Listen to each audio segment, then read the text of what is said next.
बिस्मिल्लाहिर्रहमानिर्रहीम। अस्सलाम वालेकुम dear students. Data security and encryption आज लेक्चर नंबर 2 स्टार्ट करेंगे। रिव्यू करते हैं, लास्ट लेक्चर में हमने क्या पढ़ा था। लास्ट लेक्चर में हमने symmetric key distribution using symmetric encryption उसको हमने देखा था डिटेल के साथ।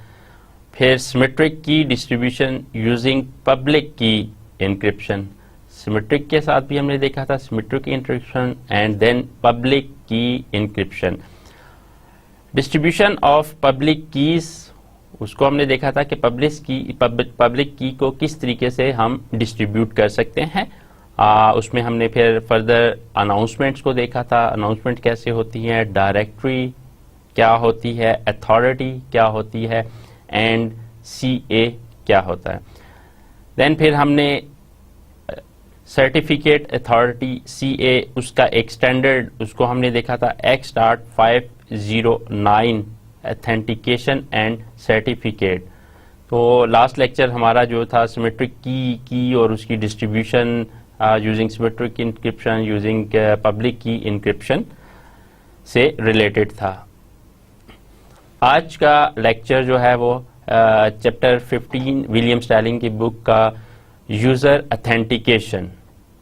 We can not enter into alliance with neighbouring princes until we are acquainted with their designs.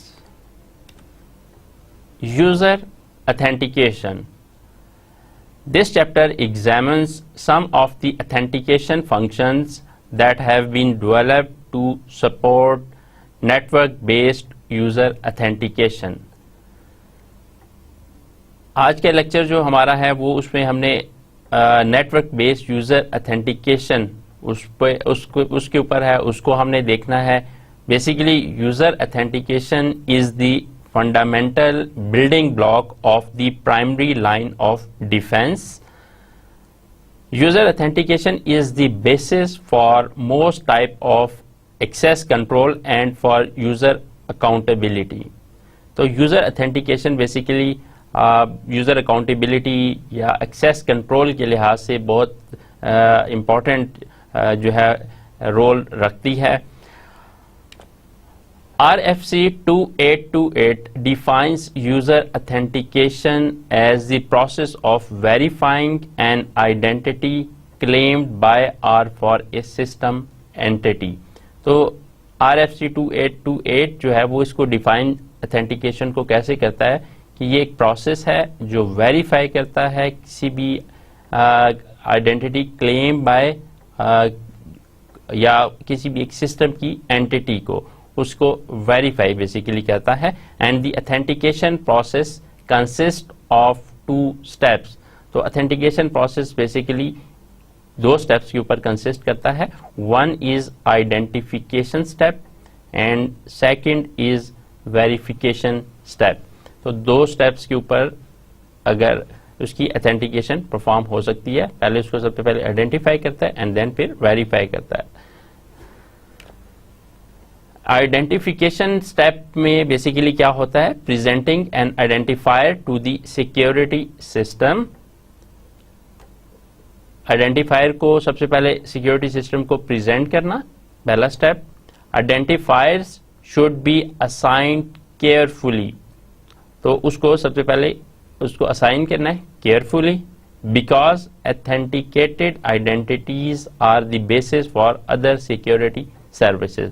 तो जितनी भी सिक्योरिटी सर्विसेज आगे प्रोवाइड की गई हैं, अगर हमारा शुरू में ऑथेंटिकेशन सही होगी तो देन आगे उसकी जो फर्दर उसकी सिक्योरिटी मेजर्स हैं वो भी सही होंगे। Such as access control service, जैसे एक्सेस कंट्रोल सर्विस है, अगर हमारा एक्सेस कंट्रोल सिक्योर होगा तो देन उसमें हमारे लिए बाकी जगह पे सिक्योरिटी या इंटरनल सिक्योरिटी करना आसान होगा।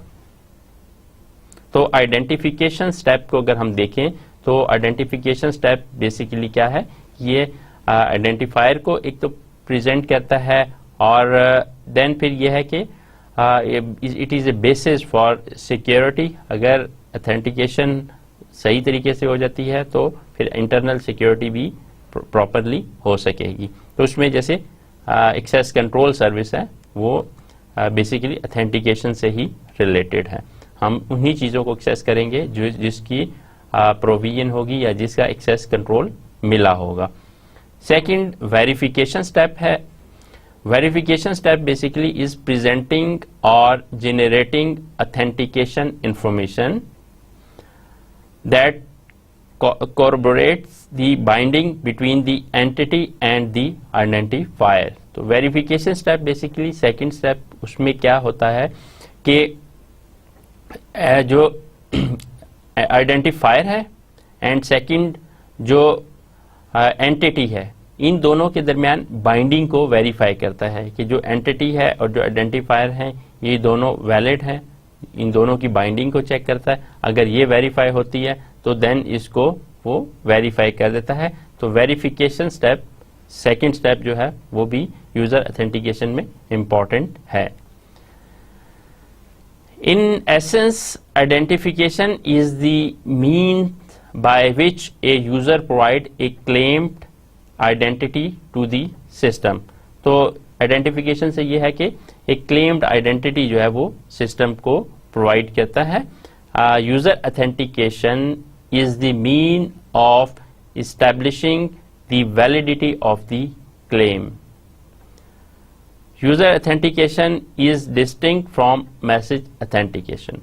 तो user authentication basically क्या है? is a mean of establishing the validity of the claim. तो एक तो उस claim को establish करने की validity है, ठीक है। Second, user authentication is distinct from message authentication.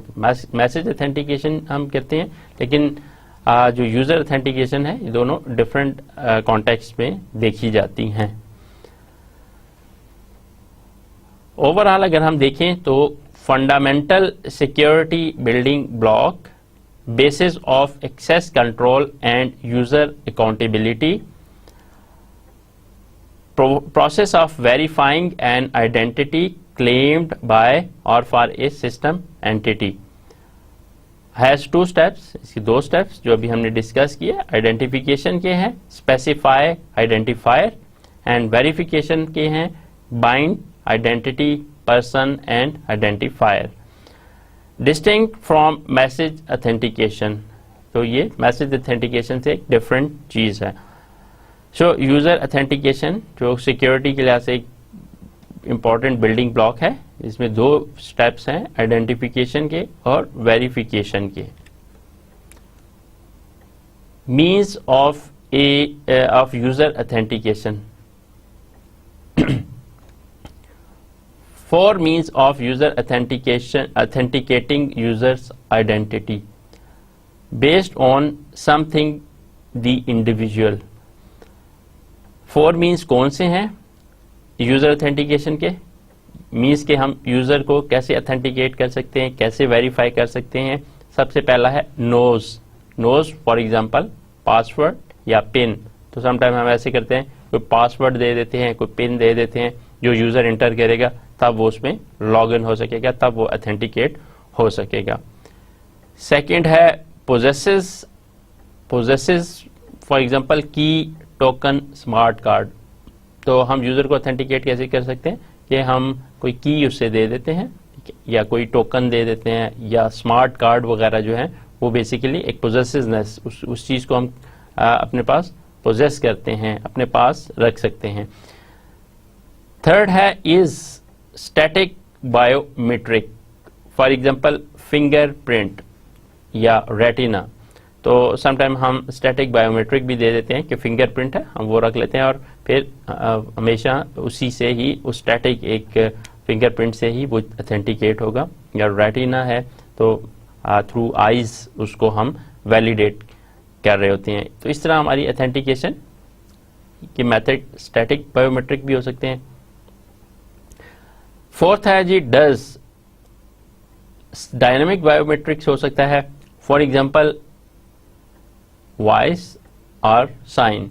तो हमारे पास बायोमेट्रिक डायनामिक भी हो सकता है, उसमें यह है कि वॉइस के थ्रू हम कर सकते हैं। फॉर एग्जांपल हम वॉइस के थ्रू उसको करके किसी चीज़ को अनलॉक कर सकते हैं, या कुछ साइन करके उसको साइन से ऑथेंटिकेशन होगी और उस चीज़ को हम वैलिडेट कर सकते हैं। तो इस तरीके से हमारे पास 4 मीन्स हैं जिनसे हम यूज़र को ऑथेंटिकेट कर सकते हैं। पहला नोज, यानी हमें कोई पासवर्ड पिन वगैरह पता होना चाहिए।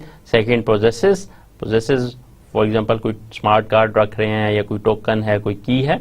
थर्ड है इज, स्टैटिक बायोमेट्रिक है, फॉर एग्जांपल फिंगरप्रिंट है, रेटिना है। देन डज, डायनेमिक बायोमेट्रिक भी हो सकता है, फॉर एग्जांपल हम वॉइस के थ्रू उस चीज़ को कर लें, और साइन थ्रू सिग्नेचर उस चीज़ को हम करें। तो कैन यूज अलोन और कंबाइंड, तो हम उसको अलग अलग से भी कह सकते हैं या कंबाइन करके भी कर सकते हैं। All can provide user authentication, इन सारों के से हम बेसिकली हमारा पर्पस क्या है, यूजर को ऑथेंटिकेट करना। ऑल हैव इश्यूज, अब यूजर को ऑथेंटिकेट करना, वैलिडेट करना, जो इस पूरे लेक्चर का भी हमारा है और चैप्टर भी इसी पे कंसिस्ट कर रहा है। तो इसमें यह है कि यूजर ऑथेंटिकेशन के मुख्तलिफ तरीके एग्जिस्ट करते हैं, बट उनमें बहुत से प्रॉब्लम भी एग्जिस्ट करते हैं। अब हम बात करेंगे ऑथेंटिकेशन प्रोटोकॉल्स। ठीक है, कुछ रूल्स, कुछ रेगुलेशंस होते हैं जिसके थ्रू हम सिस्टम के अंदर ऑथेंटिकेशन कर सकते हैं। तो ऑथेंटिकेशन प्रोटोकॉल्स को हम देखते हैं कि कौन कौन से हैं। An important application area is that of mutual authentication protocol.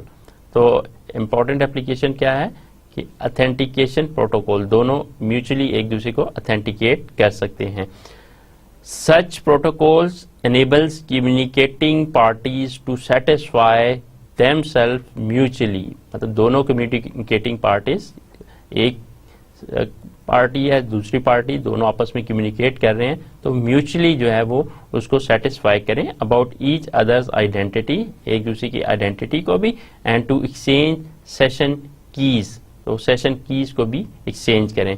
Central to the problem of authenticated key exchange are 2 issues, तो उसमें 2 मेन इश्यूज होते हैं ऑथेंटिकेशन की के हवाले से, एक कॉन्फिडेंशियलिटी एंड टाइमलीनेस। तो ये 2 उसके अंदर मेन इशू होते हैं। To prevent masquerade and to prevent compromise of session key, तो उसमें हमारे पास जो ऑथेंटिकेशन के हवाले से जो मेन चीज़ें हैं वो हम ये करते हैं कि एक तो कॉन्फिडेंशियलिटी उसके अंदर और टाइमलीनेस को करते हैं।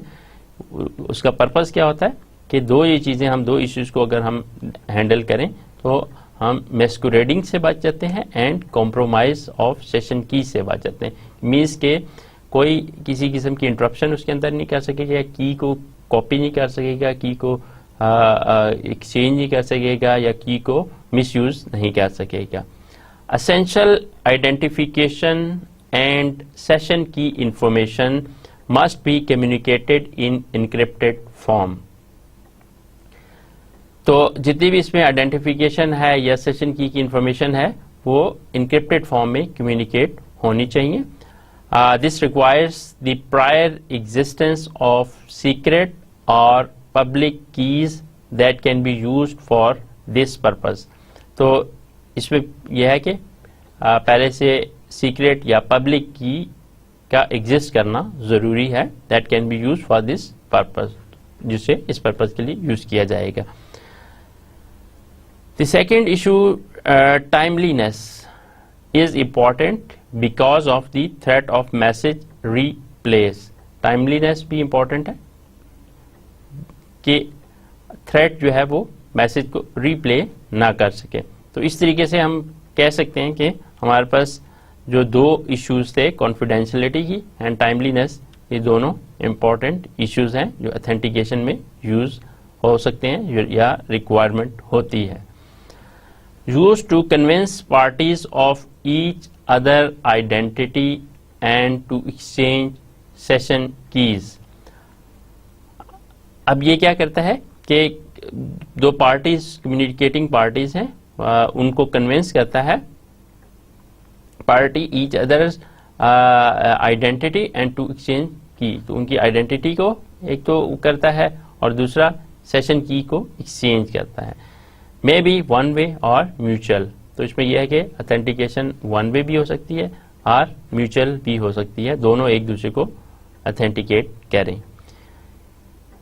दो की इश्यूज जो हैं जिसमें हमने कॉन्फिडेंशियलिटी की बात की थी, टू प्रोटेक्ट सेशन कीज को प्रोटेक्ट करना जिसका पर्पस है, एंड सेकंड है टाइमलीनेस में यह है कि टू प्रिवेंट रीप्ले अटैक्स। हम रीप्ले अटैक्स को भी इस तरीके से कर सकते हैं। रीप्ले अटैक्स बेसिकली क्या होते हैं? Replay attacks are where a valid signed message is copied and later resent. तो रीप्ले अटैक बेसिकली ये होता है कि जैसे ही एक मैसेज सेंड किया तो वो उसको दूसरे एंड पे जो अटैकर है उसको कॉपी कर लेता है एंड बाद में थोड़ी देर बाद अगेन उस मैसेज को सेंड करता है। तो चूंकि ये अटैकर ने सेंड किया है तो जो दूसरे एंड पे है जो उसको रिसीव करने वाला है वो यही समझेगा कि ये दोबारा सेंडर ने इसको सेंड किया है, ऑल्दो ये सेंडर का सेंड किया हुआ नहीं है, ये किसी अटैकर ने उस पिछले मैसेज को कॉपी करके दोबारा उसको सेंड किया। Such replay at worst could allow an opponent to compromise a session key or successfully impersonate an other party। तो इस तरह के जो रीप्लेस हैं उसमें एट वर्स्ट क्या हो सकता है कि अपोनेंट जो थर्ड पार्टी है, जो अटैकर है, वो सेशन की को या तो कॉम्प्रोमाइज कर लेगा और या इम्पर्सोनेट एन अदर पार्टी। तो इस तरीके से ये दो इश्यूज उसके अंदर हो सकते हैं। At minimum A successful replay can disrupt operation. तो ये है कि अगर हम मिनिमम लेवल पे देखें तो रीप्ले अगर अटैक होता है तो वो डिसरप्ट कर सकते हैं सारे ऑपरेशंस को by presenting parties with messages that appear genuine but are actually not. तो उसमें यह है कि वो उस मैसेजेस को रीप्ले करेगा जो कि नॉर्मली ऐसे अपीयर होंगे कि जैसे ये ओरिजिनल मैसेजेस हैं, ओरिजिनल रिप्लाईज हैं, बट वो किसी अटैकर के या रीप्ले अटैक के मैसेजेस रीसेंड हो रहे होंगे। GONG 93 list the examples above of replay attack. तो इस आर्टिकल में सारे जितने भी रीप्ले अटैक्स हैं उनकी डिटेल उसमें एग्जिस्ट करती है, सारी लिस्ट उसमें है। Possible counter measure include the use of. अब ये जितने भी अटैक्स हैं उनकी काउंटर मेजर क्या क्या है कि किस तरीके से हम रीप्ले अटैक्स को या रीप्ले अटैक से बच सकते हैं या किस तरह से रीप्ले अटैक से सेव किया जा सकता है। सीक्वेंस नंबर, एक तो सीक्वेंस नंबर हो सकता है, काउंटिंग हम कर लें, सीक्वेंसिंग कर लें, generally impractical since must remember last number used with every communicating party. तो इसमें यह है कि लास्ट नंबर को हमें याद रखना पड़ता है कि जो भी कम्युनिकेटिंग पार्टीज के दरमियान एक सीक्वेंस नंबर से चल रहा है तो लास्ट में क्या सीक्वेंस नंबर रहा। Time stamps needs synchronized clock amongst all parties involved which can be problematic।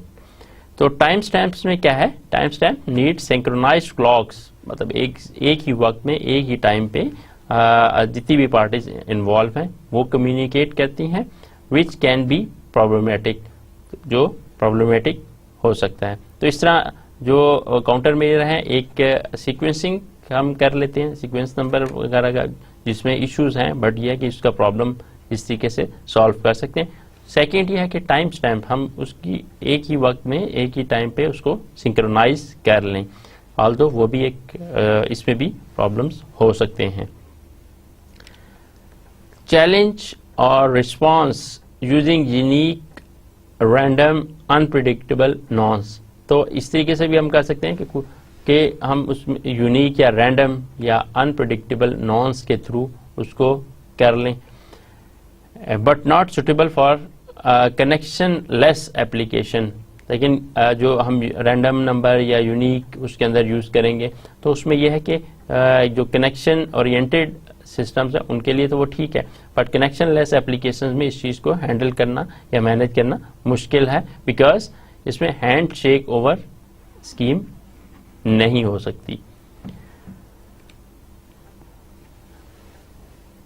Generally अगर हम ओवरऑल बात करें तो replay attacks where is valid signed message is copied and later resent. तो उसमें यह कि वैलिड साइंड सिग्नेचर है उसको पहले कॉपी कर लिया जाता है और उसको बार बार रीसेंड किया जाता है। उसमें मुख्तलिफ टाइप की अटैक्स हो सकते हैं, जिसमें एक सिंपल रिप्ले है कि कॉपी थोड़ी देर बाद उसको सेंड कर दिया।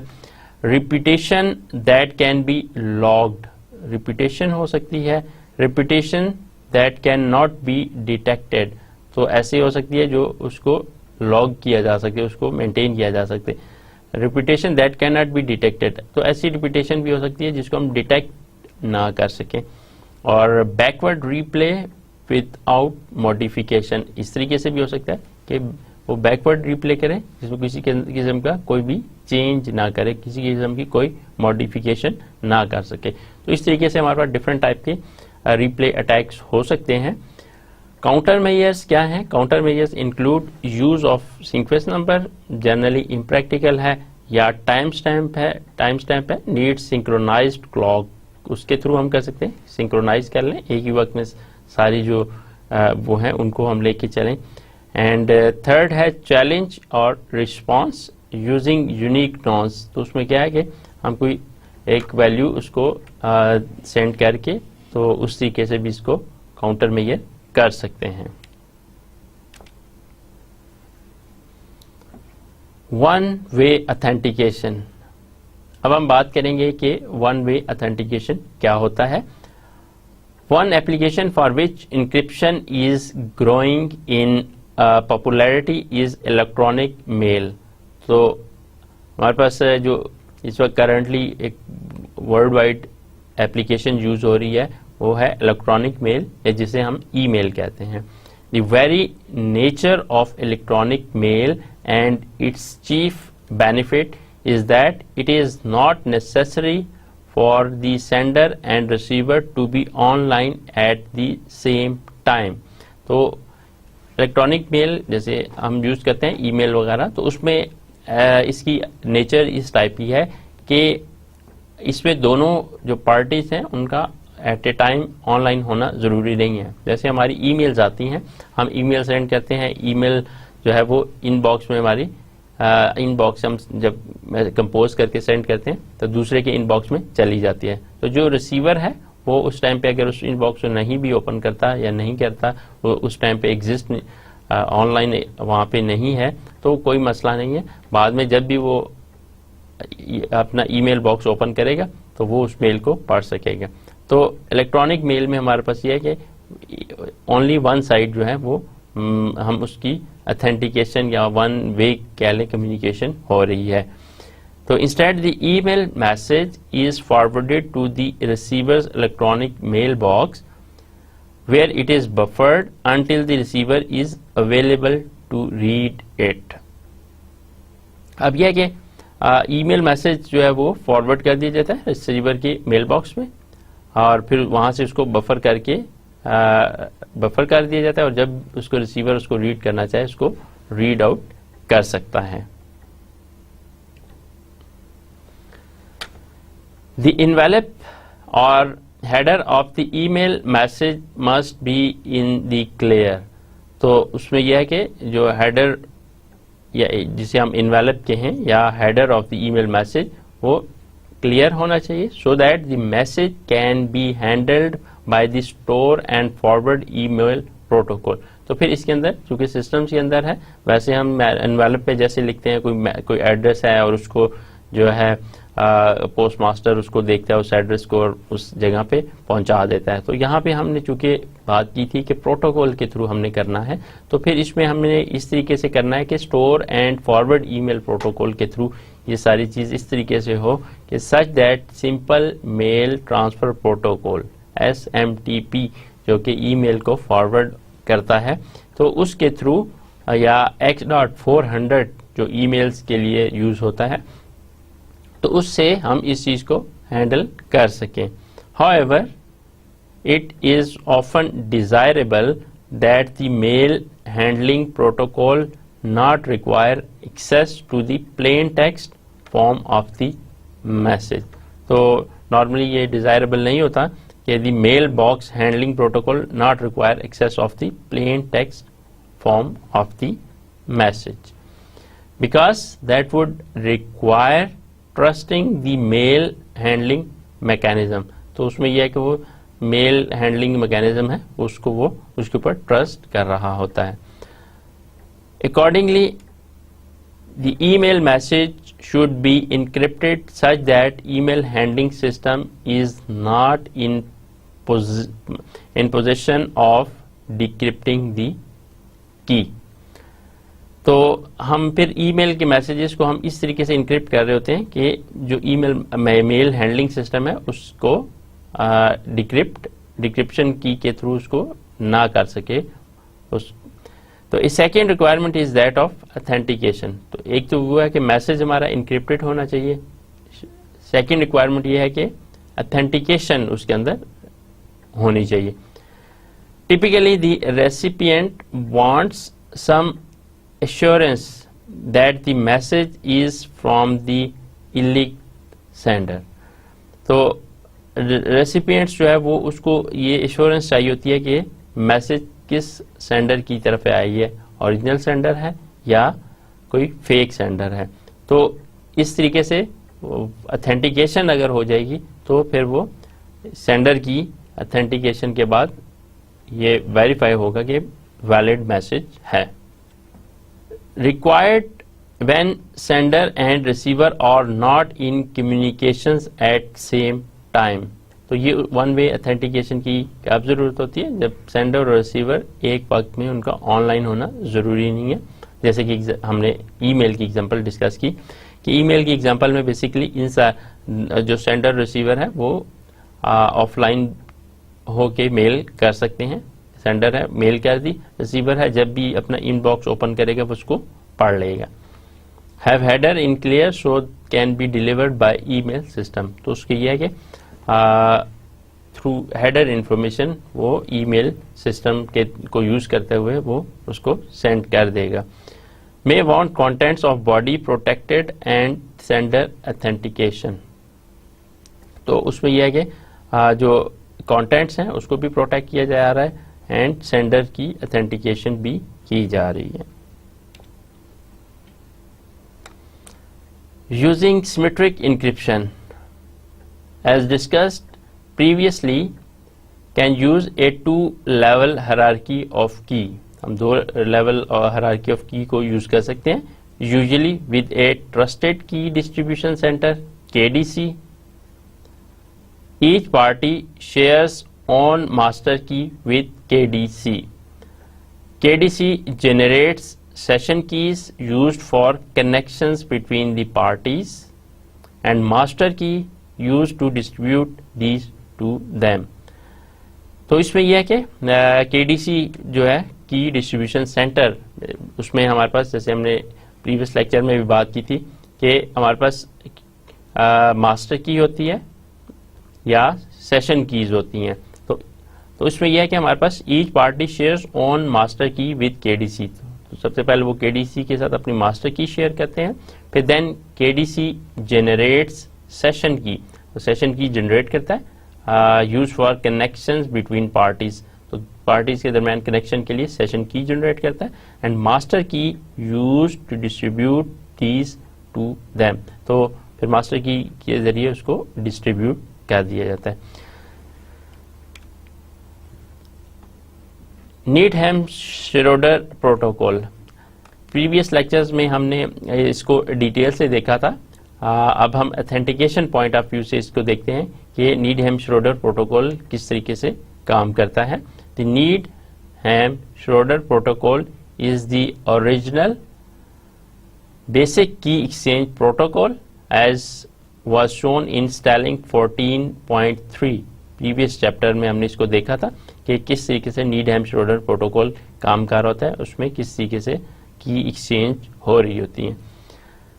तो use by two parties who both interested A common की सर्वर. तो दो पार्टीज हैं जो किसी एक कॉमन की सर्वर को के ऊपर ट्रस्ट कर रही होती हैं. It gives one party the info needed to establish a session key with the other. तो इसमें यह है कि वन पार्टी, एक पार्टी जो है वो the info needed to establish a session key with the other, तो दूसरी सेशन की के साथ वो उसके साथ एक सेशन इस्टेब्लिश कर रही होती है. That since the key server chooses the session key, it is capable of reading, forging any message between A and B.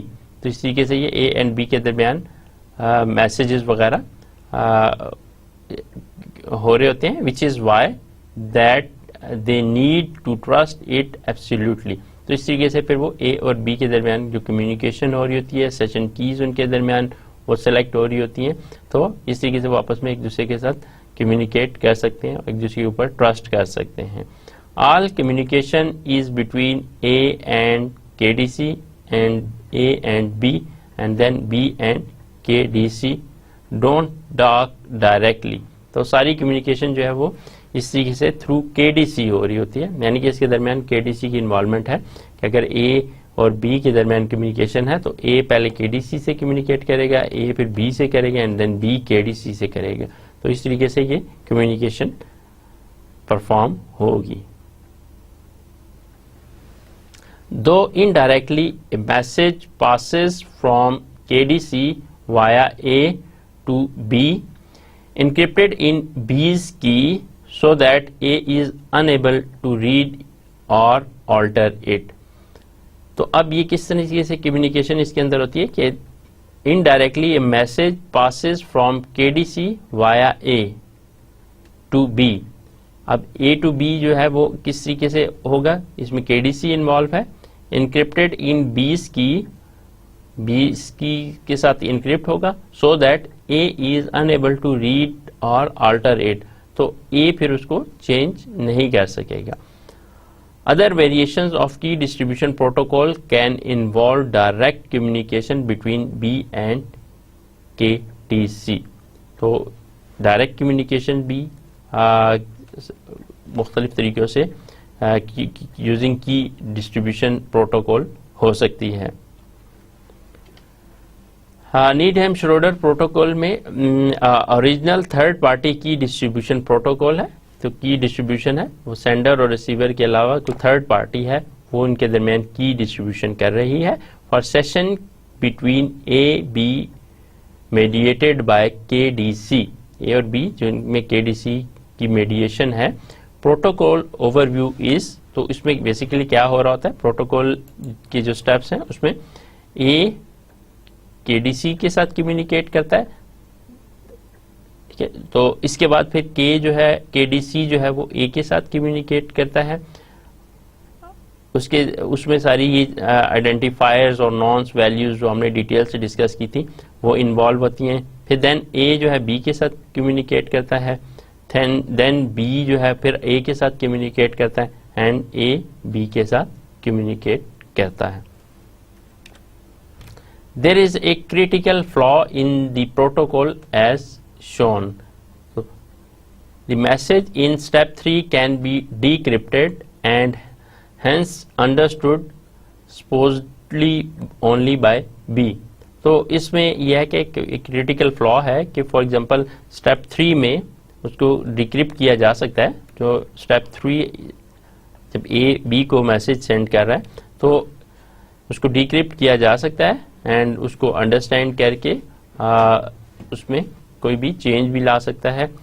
तो but if an opponent X has been able to compromise an old session key, तो अगर इसमें third step पे कोई opponent है, कोई attacker है, वो फॉर एग्जांपल X है, वो उसमें से सेशन की को कॉम्प्रोमाइज कर सकता है और इस कम्युनिकेशन को इंटरप्ट कर सकता है.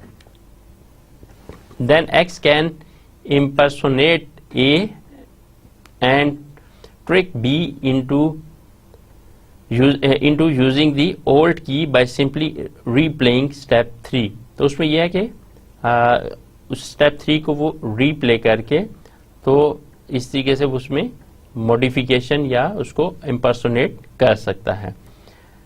Admittedly, this is a much more unlikely occurrence than that an opponent has simply observed and recorded step 3. तो इस तरीके से ये बहुत कम ऐसा चांस होता है, अनलाइकली अकरेंस है कि opponent has observed and recorded step 3, क्योंकि वो स्टेप 3 को रिकॉर्ड कर लें. क्योंकि अगर स्टेप 3 उसको मिल जाता है देन वो उसके अंदर किसी किस्म की भी चेंजेस या उस सेशन की को गेट कर सकता है. It can however be corrected by either using timestamps. तो इसको हम या तो कोई टाइम स्टैम्प्स के थ्रू इसको हैंडल कर सकते हैं या एडिशनल नॉन्स या एडिशनल कोई नॉन्स वैल्यू के थ्रू कर सकते हैं with respective advantages and limitation.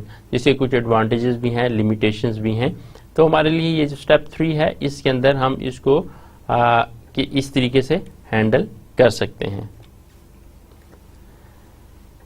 This example emphasized the need to be extremely careful in codifying assumptions and tracking the timeliness of the flow of info in protocol.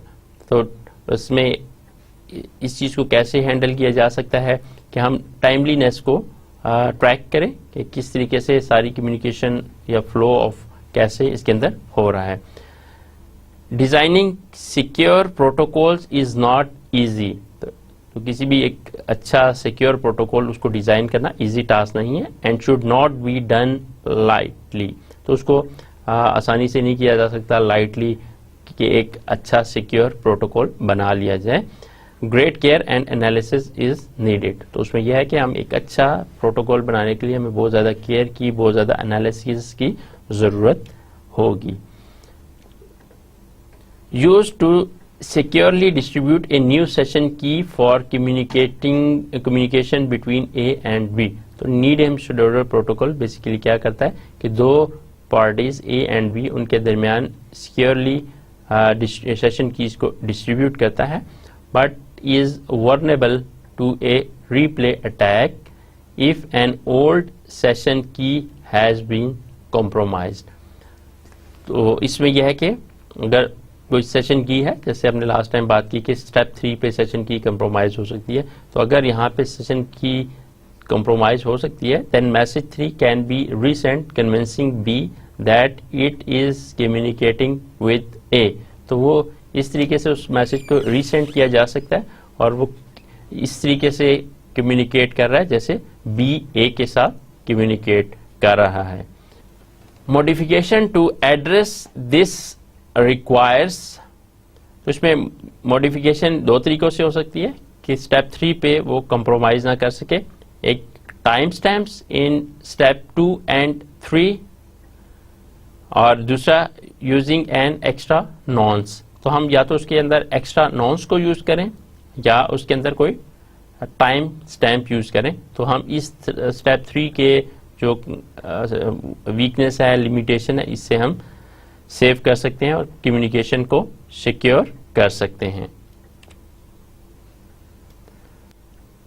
One way authentication में further with some refinement, the KDC strategy illustrated in styling figure 14.3 previous chapter is a candidate for securing electronic mail.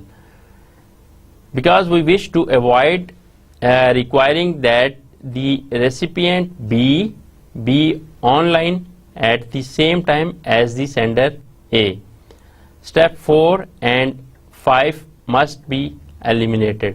तो अब यह है कि हमने जैसे बात की लास्ट उसमें कि हमारे 5 स्टेप्स बेसिकली उसके अंदर इन्वॉल्व हैं. 3rd स्टेप के हवाले से हमने डिटेल से बात की. अब यह है कि we wish to avoid requiring that the recipient be online at the same time at the sender A.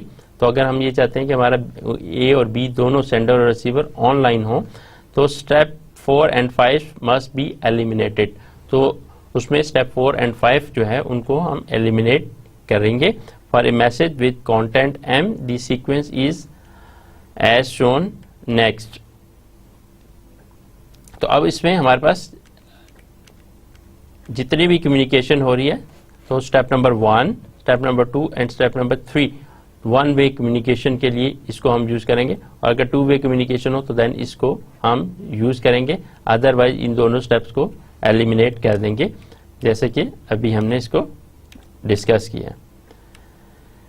This approach guarantees that only the intended recipient of a message will be able to read it। तो इस तरीके से जैसे email के अंदर है कि जो इंटेंडेड रेसिपिएंट है सिर्फ वो उसको रीड कर सकेगा। फॉर एग्जांपल जैसे हम ईमेल करते हैं तो ईमेल जिस पर्सन को कर रहे हैं सिर्फ वही उसको रिसीव करेगा, वही इनबॉक्स को उसको ओपन करेगा।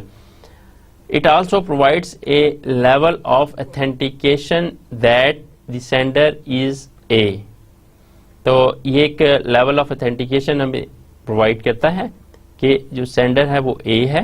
As specified the protocol does not protect against replay. तो प्रोटोकॉल जो है वो रीप्ले के अगेंस्ट जो है वो इसको प्रोटेक्ट नहीं करता। Some measures of defense could be provided by including a timestamp with the message। तो कुछ जो मेजर काउंटर मेजर हैं इस चीज़ को वो करने के लिए, तो उसमें यह है कि टाइम स्टैम्प को यूज़ किया जा सकता है। However, because of the potential delays in the email processes, such timestamp may have limited usefulness। तो हमारे समटाइम ऐसा होता है कि पोटेंशियल डिलेज हम उसके अंदर एड अप कर रहते हैं ईमेल प्रोसेस के अंदर, तो वहाँ पे फिर इस टाइम स्टैम्प को हम उसकी हम यूटिलाइजेशन अच्छे तरीके से हम नहीं गेट कर सकेंगे। One way authentication used refinement of KDC to secure email. Since B no online, हमारे पास बी जो है सेकंड पार्टी ऑनलाइन नहीं है, तो हम 4 और 5 स्टेप को ड्रॉप कर रहे हैं। प्रोटोकॉल फिर इस सूरत में फर्स्ट, सेकंड और थर्ड स्टेप रह जाएगा। प्रोटोकॉल इस तरीके से काम करेगा कि ए जो है KDC के साथ कम्युनिकेट करेगा, KDC ए के साथ करेगा एंड देन ए बी के साथ करेगा। तो इस तरीके से हमारी ये वेरिफिकेशन या ऑथेंटिकेशन हो जाएगी। Provides an encryption and some authentication, यहाँ पे इंक्रिप्शन भी मिल जाएगी और ऑथेंटिकेशन भी मिल जाएगी। Does not protect from replay attack, लेकिन ये हमें रीप्ले अटैक से इस चीज़ को प्रोटेक्ट नहीं करता। जस्ट यहाँ पे हमें इंक्रिप्शन एंड कुछ हद तक ऑथेंटिकेशन मिलेगी। रीप्ले अटैक हो सकता है इसके अंदर। अब हम बात करेंगे ऑथेंटिकेशन के हवाले से बहुत सी सर्विसेज, बहुत से प्रोटोकॉल इम्प्लीमेंट हुए हैं। उनमें जो सबसे इम्पोर्टेंट है केरबरॉस है, उसको हम डिस्कस करेंगे। Kerberos basically is an authentication service है developed as part of project Athena at MIT। तो उसमें यह है कि ये एक बेसिकली प्रोजेक्ट का पार्ट है जिसमें केरबरॉस को डेवलप किया गया। One of the best known and most widely implemented trusted third party की डिस्ट्रीब्यूशन सिस्टम है। तो कीज को डिस्ट्रीब्यूशन सिस्टम का एक बहुत वर्ल्ड वाइड नोन एक ऑथेंटिकेशन बेसिकली पार्टी है, ट्रस्टेड थर्ड पार्टी।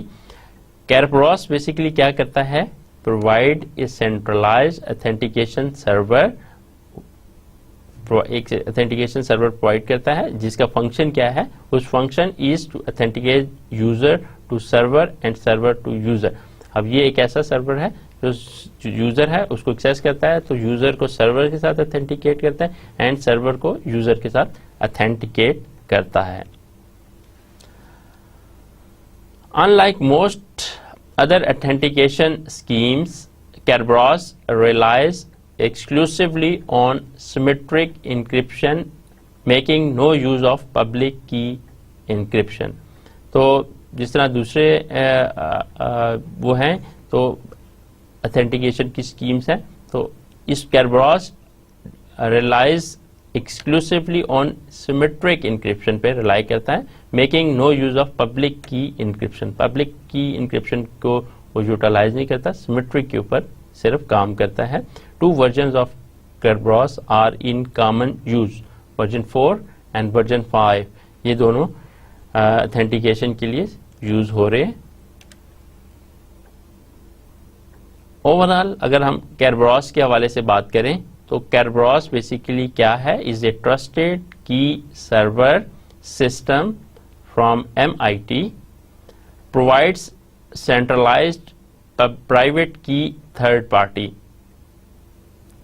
तो ये सिमेट्रिक की के ऊपर काम करता है।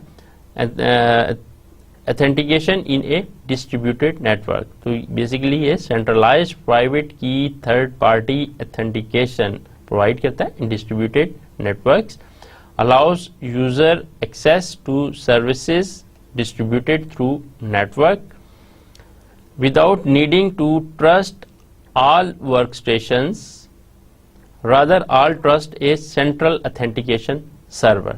तो इस तरीके से जो है ये अलाउ करता है user access to service distributed through the network, जितने भी उस नेटवर्क पे हैं उन सब के साथ उसकी एक्सेस को अलाउ करता है, without needing to trust all workstation and rather all trust is central authentication server. तो इस तरीके से ना तो सारे वर्क स्टेशन उस पर ट्रस्ट करें, ना सर्वर सारे वर्क स्टेशन पे ट्रस्ट करें।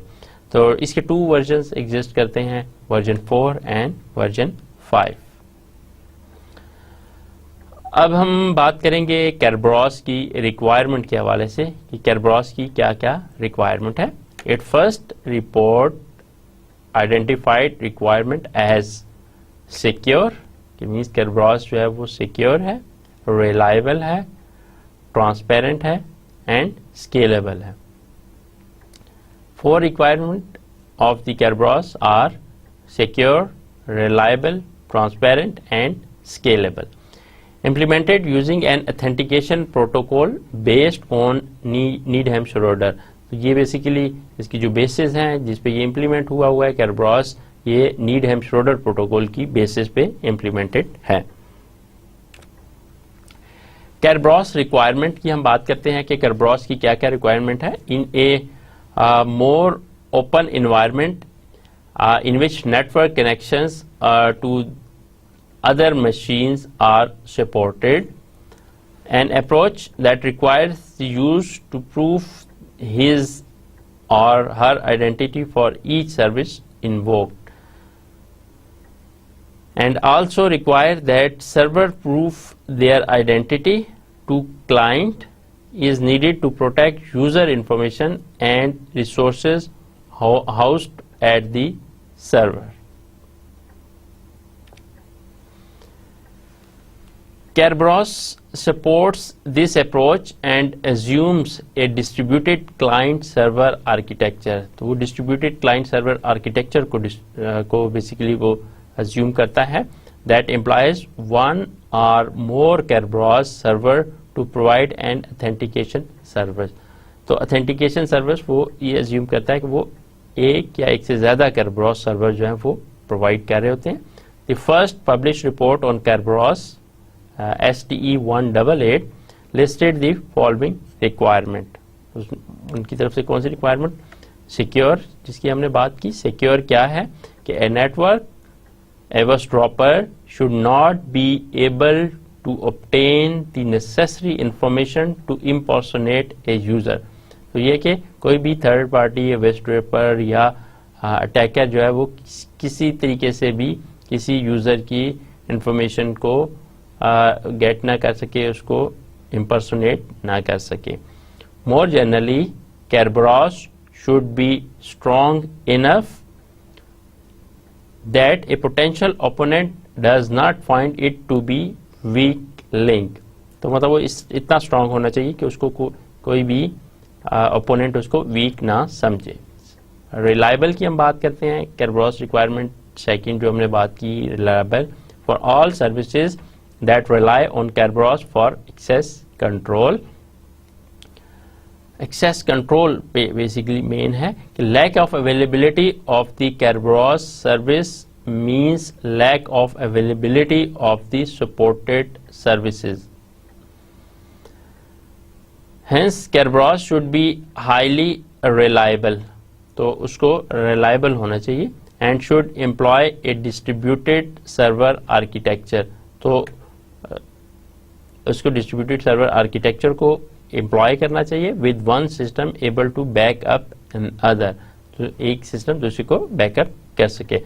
तो इस तरीके से जो है वो रिलायबिलिटी Kerberos की एक इम्पॉर्टेंट रिक्वायरमेंट है, बिकॉज अगर हम lack of availability of Kerberos service means lack of availability of the supported services, तो अगर हमें वो रिलायबलता भी मिलेगा अगर हमारी सारी services all the time available होंगी। नेक्स्ट आता है कि ट्रांसपेरेंट होना चाहिए, Kerberos की रिक्वायरमेंट है। Ideally the user should not be aware that authentication is taking place, तो यूजर को इस चीज का नहीं पता चलना चाहिए, इतना ट्रांसपेरेंट होना चाहिए कि यूजर इस चीज को जज ना कर सके कि वो वेरीफाई हो रहा है, वो वैलिडेट हो रहा है। Beyond the requirement to enter a password, just उसको एक पासवर्ड इंटर करना है, इसके अलावा उसको किसी किस्म की इंफॉर्मेशन नहीं चाहिए। तो इस तरीके से ट्रांसपेरेंट होनी चाहिए। Scalable, the system should be capable of supporting large number of clients and server, तो सिस्टम को लार्ज नंबर ऑफ क्लाइंट्स को और सर्वर्स को सपोर्ट करता हो, स्केलेबल हो, उसको बढ़ाया जा सकता हो।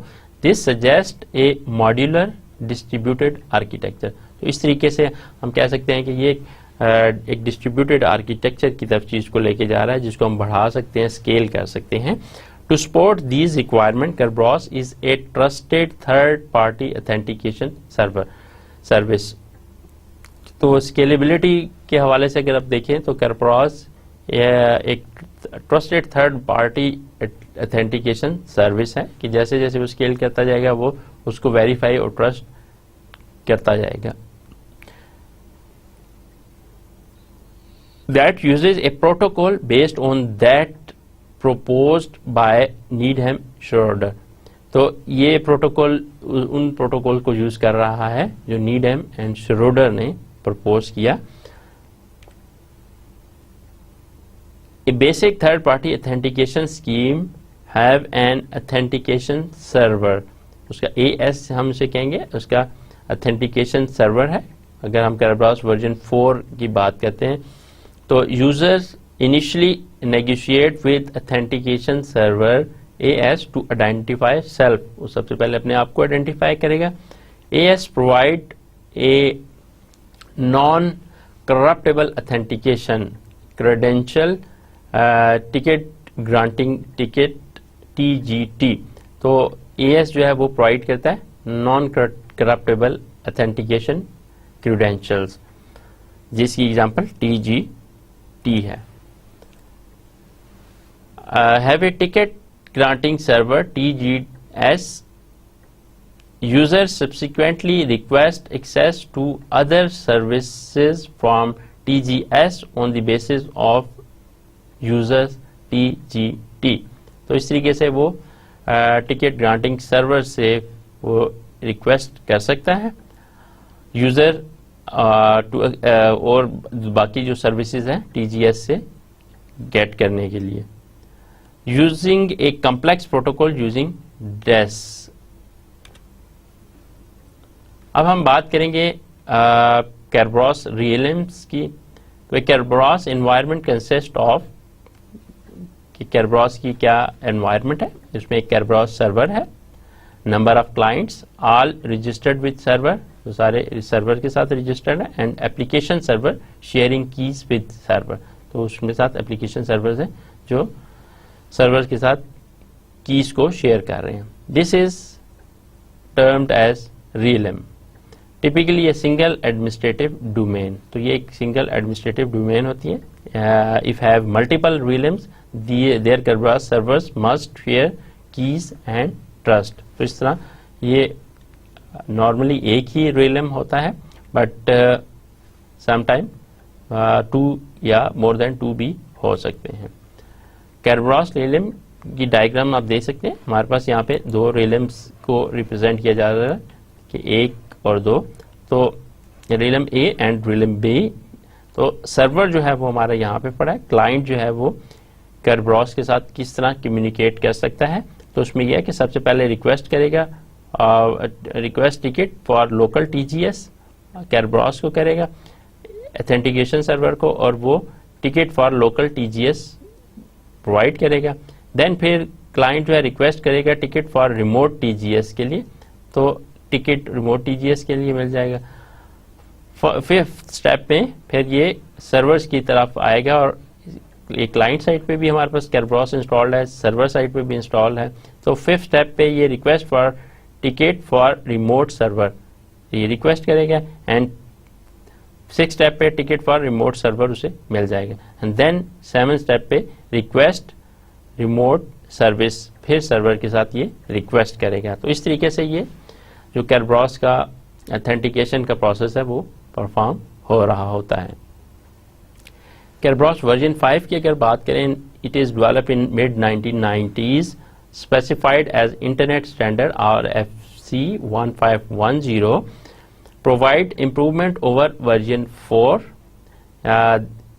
एड्रेस करता है इन्वायरमेंटल शॉर्टकमिंग्स, इंक्रिप्शन एल्गोरिदम्स को, नेटवर्क प्रोटोकॉल्स को, बाइट ऑर्डर्स को, ticket life time authentication, forwarding and interrealm authentication. And technical deficiencies इसके अंदर क्या है कि डबल डिक्रिप्शन इंक्रिप्शन है, non standard mode of use है, and session keys and password attacks, basically इसकी टेक्निकल डेफिशिएंसीज हैं। अब हम बात करेंगे फेडरेटेड आइडेंटिटी मैनेजमेंट की। तो federated identity management is a relatively new concept dealing with the use of common identity management scheme across multiple enterprises and numerous application and supporting many thousand even million of users। तो बहुत सी applications हैं जिनमें बहुत से users, million of users हैं। तो identity management is a centralized automated approach to provide enterprise-wide access to resources by employees and other authorized individuals, defining an identity for each user, human or process, associating attributes with the identity, and enforcing a mean by which a user can verify identity। Federated identity management उसमें किस तरीके से उसकी identity की जा सकती है। तो principal elements of federated identity are authentication, confirming user correspondence to the user name provided, authorisation. Authentication में तो हम ये कि यूजर जो कॉरेस्पॉन्ड कर रहा है यूजर नेम प्रोवाइडेड उससे हम ऑथेंटिकेट करेंगे। अथोराइज क्या है कि granting access to services resources given user authentication. तो जो यूजर ऑथेंटिकेट हो रहा है उसको फिर ऑथराइज करना है, उसको रिसोर्सेज और जो एक्सेस या प्रिविलेजेस हैं वो देनी है। अकाउंटिंग क्या है? अकाउंटिंग है process for logging access and authorising. तो जो उसको ऑथराइज किया है जिन जिन चीज़ों के लिए या लॉगिंग एक्सेस दे रहे हैं तो उसके लिए अकाउंटिंग की एक एलिमेंट है। प्रोविजनिंग क्या है? Enrolment of user in the system. तो किसी सिस्टम में कितने यूजर हैं उनको एनरोलमेंट करना, ये प्रोविजनिंग है। एंड वर्क फ्लो ऑटोमेशन क्या है? Movement of data in a business process. Business process में जो भी सारा मूवमेंट ऑफ डाटा है उसको वर्क फ्लो ऑटोमेशन कहेंगे। डेलीगेटेड एडमिनिस्ट्रेशन क्या? Use of role based access control to grant permissions. And password synchronisation क्या है? Creating a process for single sign on SSO और रिड्यूस साइन ऑन RSO। तो इस तरीके से पासवर्ड की हम सिंक्रोनाइजेशन करते हैं। Self service password reset enable user to modify their password. इस तरीके से हम फेडरेटेड आइडेंटिटी मैनेज कर सकते हैं। Federation process where authentication and permission will be passed on from one system to another। Federation basically क्या है कि process where authentication and permission will be pass on from one system to another system. So usually across multiple enterprises, reducing the number of authentication needed by the user. Kerberos contains a number of the elements on an identity management system. Use of common identity management scheme across multiple enterprises and numerous applications है, supporting many thousand even million of user को support करता है. Principal elements जो हमने overall देखे ये उसमें authorisation है, ऑथेंटिकेशन है, अकाउंटिंग है, प्रोविजनिंग है, workflow automation, delegate administration, password synchronisation, self service password reset and federation. तो Kerberos contains many of these elements. तो Kerberos में जो सारे फेडरेटेड आइडेंटिटी मैनेजमेंट से रिलेटेड हैं उन सबको वो उसको कंटेन करता है. Standard used security assertion markup language है SAML. XML बेस्ड लैंग्वेज है for exchange of security information between online process business partners. तो उसके लिए हम इस लैंग्वेज SAML यूज करते हैं. Part of OASIS organisation for the advancement of structured information standard. Basically this is the standard for federated identity management. तो उसको अगर हमने मैनेज करना है तो हम OASIS स्टैंडर्ड को यूज करेंगे. WS federation for browser based federation and need a few mature industry standard. आज के लेक्चर में हमने रिमोट यूजर ऑथेंटिकेशन इश्यूज को हमने डिस्कस किया कि किस तरीके से हम जो है यूजर को ऑथेंटिकेट कर सकते हैं. ऑथेंटिकेशन यूजिंग सिमेट्रिक इंक्रिप्शन, उसके ऊपर हमने बात की कि सिमेट्रिक इंक्रिप्शन के थ्रू हम किस तरीके से यूजर को ऑथेंटिकेट कर सकते हैं. फिर हमने उसमें Kerberos को देखा कि Kerberos trusted key server system के किस तरीके से Kerberos जो है वो इसमें काम कर रहा है और उसके जो डिफरेंट वर्जन हैं वर्जन 4 एंड 5 जो एग्जिस्ट करते हैं उनमें क्या क्या इम्पोर्टेंट जो है एस्पेक्ट्स हैं और उसमें किस तरीके से वो हमने एक एग्जांपल उसकी देखी कि किस तरीके से क्लाइंट के साथ Kerberos जो है वो उसकी रिक्वेस्ट एंड रिस्पांस करके देन फिर सर्वर के साथ उसकी कम्युनिकेशन होती है. ऑथेंटिकेशन यूजिंग एसिमेट्रिक इंक्रिप्शन उसको हमने देखा एंड देन लास्ट पे हमने फेडरेटेड आइडेंटिटी मैनेजमेंट के हवाले से बात की कि किस तरीके से हम फेडरेटेड आइडेंटिटी मैनेजमेंट कर सकते हैं और इसकी डिफरेंट स्टैंडर्ड जैसे OASIS है उसमें इस चीज़ को इम्प्लीमेंट किया है फेडरेटेड आइडेंटिटी को और उसमें इसकी सारी जो हमने इसके डिफरेंट फीचर्स को देखा, डिफरेंट उसके अंदर जो कैरेक्टरिस्टिक्स होनी चाहिए वो सारी इसके अंदर जो है वो जो इसको स्ट्रॉन्ग करती है वो होनी चाहिए. तो वो सारी कैरेक्टरिस्टिक्स हमने उनको डिटेल के साथ देखा कि फेडरेटेड आइडेंटिटी मैनेजमेंट में जो हेल्पफुल हो सकती हैं. तो स्टूडेंट आज का जो ऑथेंटिकेशन के लिहाज से हमने देखा यूज़र ऑथेंटिकेशन का चैप्टर कंप्लीट आज हमने ओवरव्यू किया कि क्या किस तरीके से एक यूज़र को ऑथेंटिकेट किया जा सकता है. बिकॉज किसी भी जगह पे हम जब यूज़र को ऑथेंटिकेट कर लेंगे तो देन इंटरनल जो सिक्योरिटी है उसको करना आसान हो जाएगा. लेकिन अगर यूज़र ऑथेंटिकेट नहीं होता देन फिर वो इंटरनल जो सिक्योरिटीज़ के प्रॉब्लम है वो भी अकर हो सकते हैं. तो स्टूडेंट आज का लेक्चर हम यहाँ पे ख़त्म करते हैं. अगले लेक्चर में हम फिर हाज़िर होंगे. तब तक के लिए अल्लाह हाफिज़.